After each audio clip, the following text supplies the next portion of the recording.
کس نمبر 5۔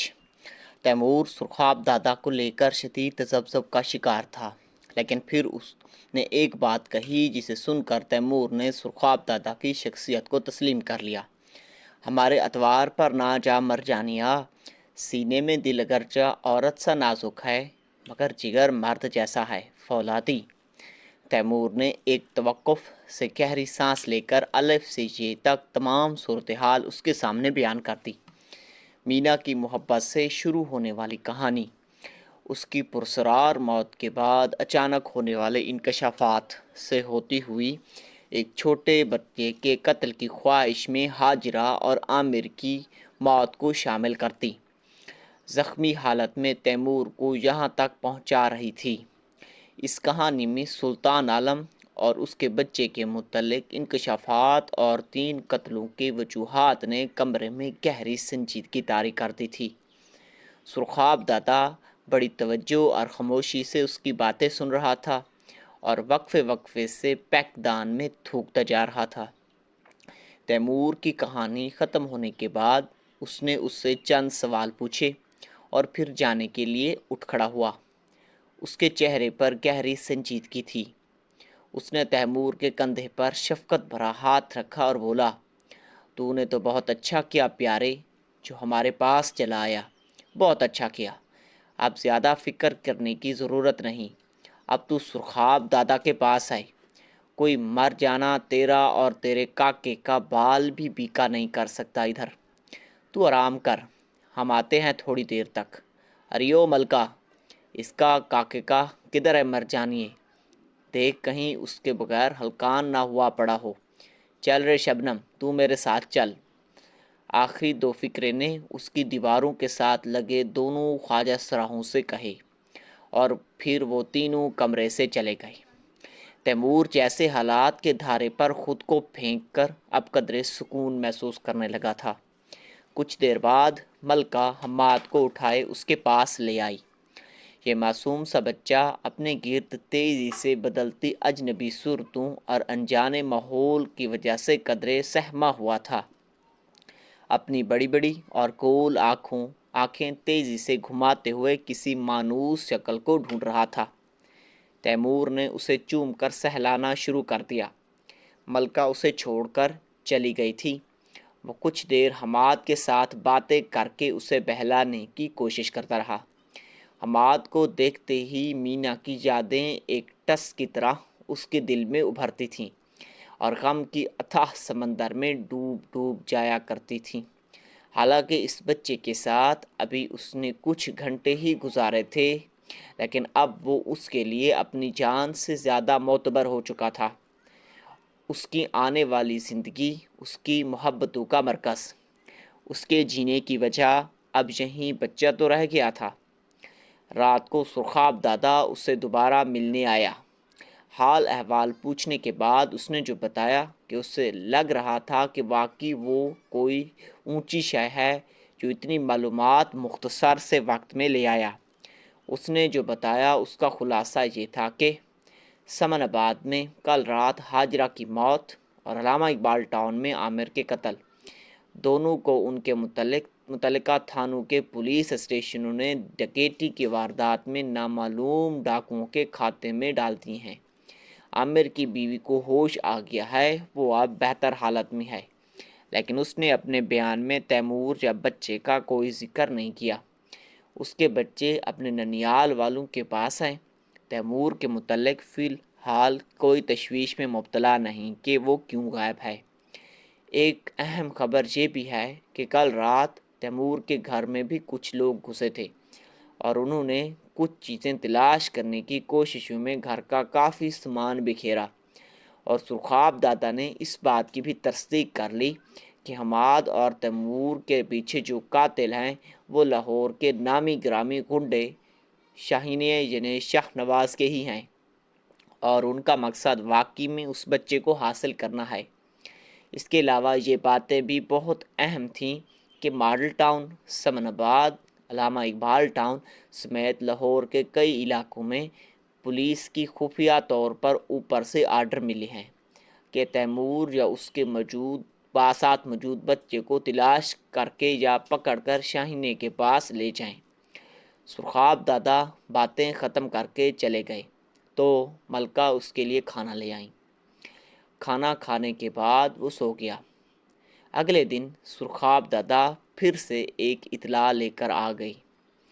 پتہ چلا کہ کچھ دیر پہلے شاہ نواز کو علم ہو چکا ہے کہ تیمور اور حماد سرخاب دادا کی پناہ میں ہیں۔ یہ آخری اطلاع سن کر تیمور بری طرح چونک گیا۔ تو پھر اب کیا ہوگا؟ وہ یہاں بھی آ جائیں گے؟ آنے دو ان مرجانوں کو، ملنے آئیں گے تو مل لیں گے، مارنے آئیں گے تو مار دیے جائیں گے۔ ہم نے کہا تو ہے یہاں کوئی تیرا بال بھی بیکا نہیں کر سکتا پیاریا۔ ہم گھنگروں کی چھنچھناہٹ والے نہیں، گولیوں کی تڑتڑاہٹ والے ہیں، اور یہ بات وہ مر جانا شاہانہ اچھی طرح جانتا ہے۔ اس کے سر پر سلطان عالم کا ہاتھ ہے تو ہمارے سروں پر بھی خدا کا ہاتھ ہے۔ وہ ہاتھ نچا نچا کر بول رہا تھا۔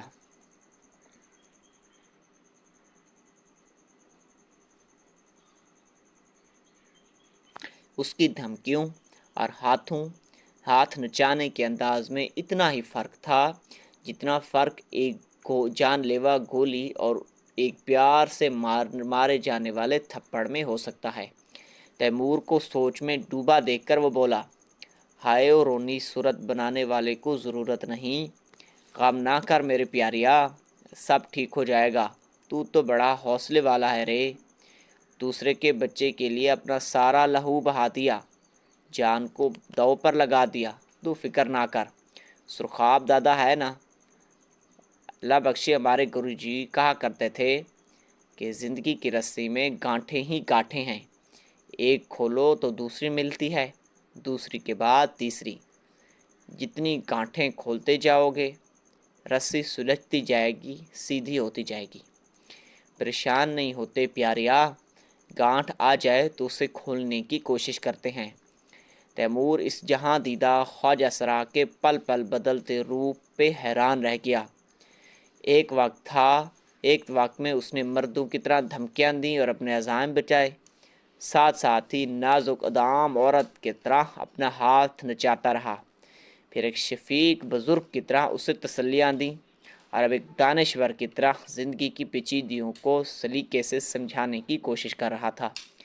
سرخاب دادا تیمور کی سوچ سے بے پرواہ بولے جا رہا تھا، اور گرو جی کہا کرتے تھے مسئلہ کبھی بھی اکیلا پیدا نہیں ہوتا، اس کے ساتھ اس کا حل بھی جنم لیتا ہے۔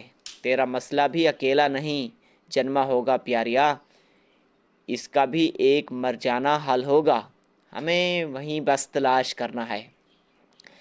اسی وقت ملکہ بھاگتی ہوئی کمرے میں داخل ہوئی۔ دادا وہ آ گیا ہے، دھرج کر مرجانیے، دھرج کر، کون سے تیرے سسرالیوں سے طلاق نامہ آ گیا ہے؟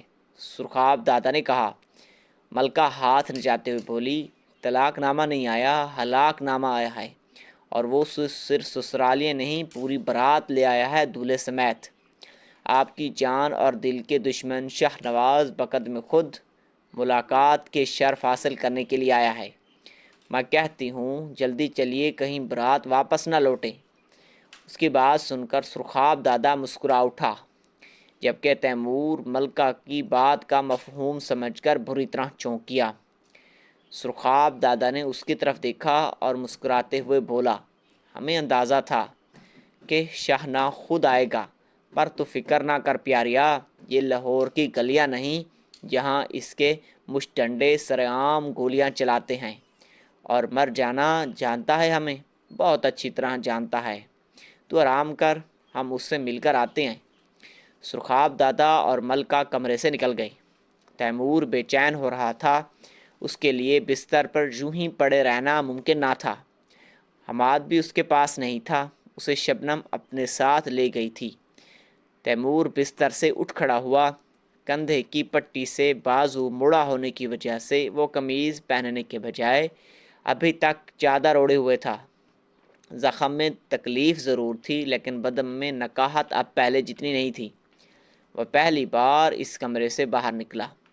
کمرے سے باہر راہداری کی طرز پر راستہ بنا ہوا تھا، مگر سامنے کی دیوار کے بجائے قدیم طرز و تعمیر کے جھروکے بنے ہوئے تھے، جن کے پار لاہور کا آسمان تھا جہاں پتنگیں اڑ رہی تھیں۔ وہ جھروکے میں آیا تو اس پر انکشاف ہوا جیسے خستہ حال مکان سمجھ رہا تھا وہ ایک قدیم حویلی تھی۔ ساری حویلی یہ پیلے رنگ کا چونا کیا گیا تھا اور اس کا صحن 3 اطراف سے دوسری اور تیسری منزل کے جھروکوں کے درمیان گھرا ہوا تھا۔ وہ اس وقت دوسری منزل پر تھا۔ اس کے عین نیچے صحن میں کئی لوگ کھڑے تھے۔ صحن کی دوسری طرف بڑے گیٹ اور اوپر برجیاں بنی ہوئی تھیں۔ تیمور صحن میں دیکھنے لگا۔ یہاں سرخاب دادا موجود تھے۔ اس کے پیچھے خواجہ سراہ کی ایک ٹولی اسلحہ تھامے کھڑی تھی، ان میں ملکہ بھی تھی، جو چلتے وقت تو کمر لچکاتی تھی، اس وقت کسی مرد کی طرح ساکت اور ثابت قدم کھڑا تھا۔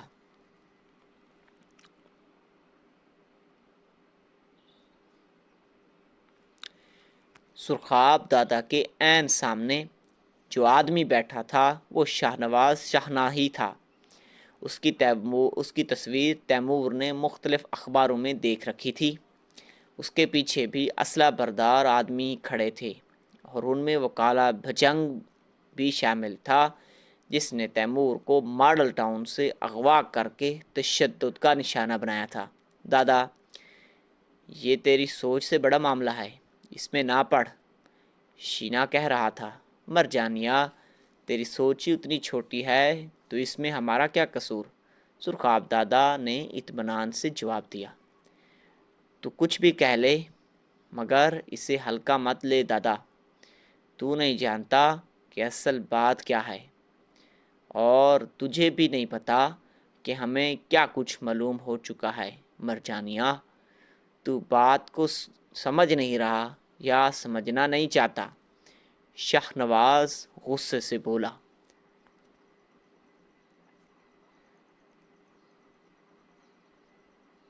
تو خواجہ سراؤں کی اسلحہ بردار فورس نے اپنے بندوقیں سیدھی کر لیں، جس کے شاہنیے کے آدمی نے بھی اپنی بندوقیں تان لیں۔ تیمور کا سانس اوپر کا اوپر اور نیچے کا نیچے رہ گیا۔ اسے لگا کہ ابھی فضا فائرنگ کے دھماکوں سے گونج اٹھے گی اور بارود کی مہک پھیل جائے گی، مگر ایسا نہیں ہوا۔ تناؤ کی فضا میں سرخاب دادا نے اپنا ہاتھ اٹھایا تو اس کے ساتھیوں نے اپنی بندوقوں کا رخ نیچے کر لیا، جس پر شاہنواز کے آدمی بھی نارمل پوزیشن میں آ گئے۔ دیکھ دادا، میرا تیرا جو بھی لفڑا ہے اسے الگ سمجھ، یہ معاملہ الگ ہے۔ میں تجھ سے لڑنے واسطے نہیں آیا، یہی بتانے آیا ہوں کہ یہ میرا ذاتی معاملہ نہیں ہے، اس میں بڑے لوگ شامل ہیں۔ کون بڑا رے؟ کس کی بات کرتا ہے؟ اس مارجانے سلطان عالم کی؟ سرخاب دادا نے طنزیہ انداز میں کہا تو شاہنواز اس بات میں سر ہلا کر رہ گیا۔ تجھے جو بھی معلوم ہے وہ بہت کم ہے، اصل بات کچھ اور ہی ہے۔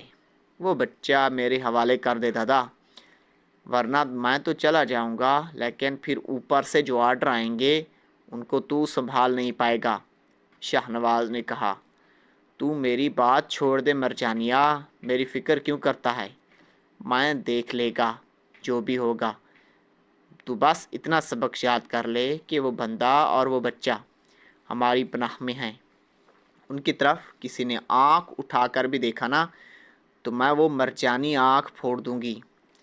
تو ایک نئی جنگ کا محاذ کھول رہا ہے دادا، شاہنواز نے سرد لہجے میں کہا۔ نہیں رے، میں تو نئی جنگ شروع ہونے سے پہلے روک رہا ہوں۔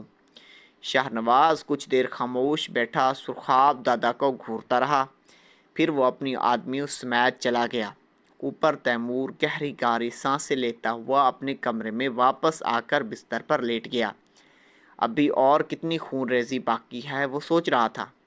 کہیں اس نے آ کر یہاں غلطی تو نہیں کر دی، کہیں وہ چھوٹے خطرے سے بڑے خطرے کی طرف تو نہیں آ نکلا۔ اسے محسوس ہونے لگا 3 قتل تو محض شروعات تھی، وہ لڑائی ایک بڑی جنگ میں بدلنے والی تھی۔ تیمور کو اپنے تخیل میں بدن خون کی ندیاں، بارود کی مہک اور لاشوں کے انبار نظر آ رہے تھے۔ آج کے دن اس گھر میں بہت خاص تھا۔ آج چھنا کی سالگرہ تھی۔ خواجہ سراؤں کے ہاں گرو کی سالگرہ سب سے بڑا تہوار ہوتی ہے۔ یہ بات چنبیلی نے اسے بتائی تھی۔ رات کو انہوں نے سالگرہ منانے کا پروگرام بنا رکھا تھا، اس لیے صبح صبح اٹھ کر سبھی اپنے اپنے حصے کے کام نمٹانے شروع کر دیے۔ گھر کی صفائی تو روز ہوتی تھی، لیکن آج دیواروں، چھتوں، دروازوں کو بھی اچھی طرح صاف کیا گیا۔ صحن کی کاغذی اور پلاسٹک آرائشی لڑیوں سے سجایا گیا۔ پروگرام چونکہ صحن میں تھا، سو وہاں بیٹھنے کے لیے کرسیاں لگائی گئی۔ ساؤنڈ سسٹم کو مناسب جگہ پر سیٹ کیا گیا۔ اس تہوار کو منانے کے لیے سب نے اپنی اپنی جمع پونجی میں سے بچت کیے گئے تمام پیسے چنبیلی کے ہاتھ میں تھما دیے، جس میں کچھ بندیا کو دیے گئے کہ وہ بازار جا کر سامان لے آئے۔ بندیا جاتے ہوئے شہزادے کو یہ کہہ کر لے گئی کہ باہر گھوم آنے سے اس کا دل بہل جائے گا۔ ایک خواجہ سرا کے ساتھ گلیوں میں اور بازار میں پھرنا اس کے لیے ایک بہت عجیب سا تجربہ تھا۔ اوپر سے بندیا بھی کسی سے کم نہ تھی۔ گولی کا جواب تو بم سے دیتی تھی۔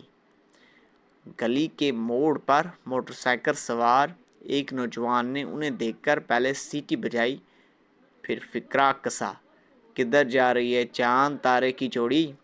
بندیا نے جھٹ نے کہا، تیری اماں کی بارات پر، تو چلے گا ساتھ؟